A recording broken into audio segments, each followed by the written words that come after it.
Thank you so much for being here. I really appreciate you coming. I think when we're talking about the great environment that Seattle has, we should be outside in that environment, and this is our perfect liquid environment. And it's, I think, really wonderful to be at one of the prettiest overlooks in the city of Seattle. I think one that even featured on Frasier, if I'm not mistaken. I want to thank Councilmember O'Brien for being here. His leadership on all these issues over years has really moved our city forward in a lot of ways, and I've been working with him and look forward to continuing to work with him. He is a catalyst for many changes. We have robust discussions and truly enjoy working together on these issues. Cary Park, I think, is another special thing because it gives us a view of really the heart of the city. Not just the Space Needle and the urban environment, but the sound that we live on, the Salish Seas. And we know that our city has to protect the environment. We have come far, but we know that our battle against climate change is one that has to be very urgent. We know that the current administration has taken us backwards, and that if there is going to be leadership on these issues, it has to come from state and local governments. I think the greatest actions will come from local and city governments, the urban environment where people are living, and I think Seattle is that city poised to lead on our environmental changes and the battle against climate change. Unlike President Trump, we actually believe in science in the Pacific Northwest. We know that fossil fuels are not the energy of the future.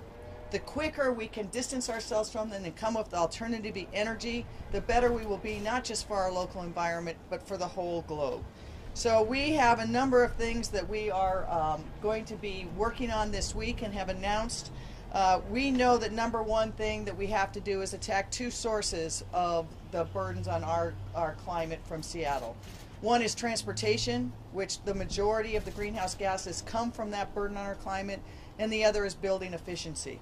We are going to make meaningful changes on each of those fronts, working together with community leaders, my leaders from my government, with the city council and others to come together to show that Seattle really will lead on our climate goals. One of the things that we're going to look at is improving our traffic and helping on climate goals by looking at and studying congestion pricing.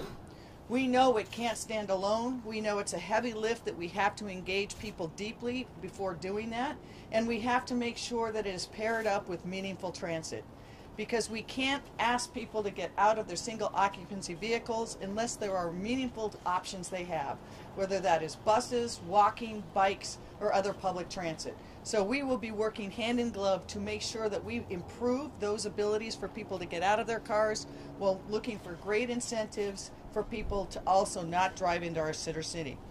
We are going to be looking to reduce our climate and air pollution from cars by really looking at carbon neutral electricity.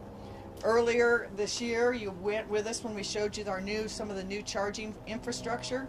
We want to move further. We want to get to a point where the whole city fleet can be electrified, where our ride shares, our taxis and others can be electrified. To do this, we have to not just have the new energy we have with City Light and others, but we have to work with our partners to make sure that we have charging stations throughout the city. Ideally, we would want charging stations to be more frequent than gas stations.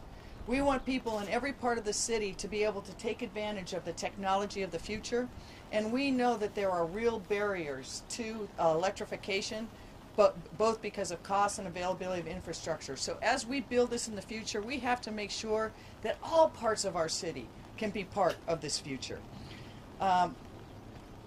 The other thing we know we're going to do is we got to look at buildings and building efficiencies. We've released our challenge pilot for 2030, where we will have some of the most efficient green buildings possible. We know it's possible. We know our carbon load can be better, and we're going to be really looking to make sure that we can set the bar for not just this area, but for the country and how we build and keep and sustain more efficient buildings.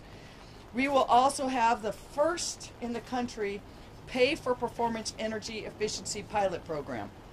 That also, we're going to have to implement that, but I thank Jessica for her leadership on this, and also with the Billet Foundation, who have shown how we can have buildings that are not only efficient, but are actually energy positive, not just neutral.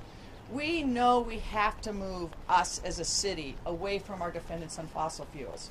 One of the ways we have to do that is too many homes are still dependent on heating oil. So we're going to have programs in place to help people move from heating oil to more efficient and clean energy. I look forward to doing all of these things and stress that as we do it, we have to know as a city that all of this has to be done through the lens of equity. We must make sure that as we move forward in the new generation of technology, that we are making sure it's accessible for everyone in our city, and really do this through the lens of a race and social justice initiative. Because if we do that, we can lift up everyone in this city and lead our nation forward.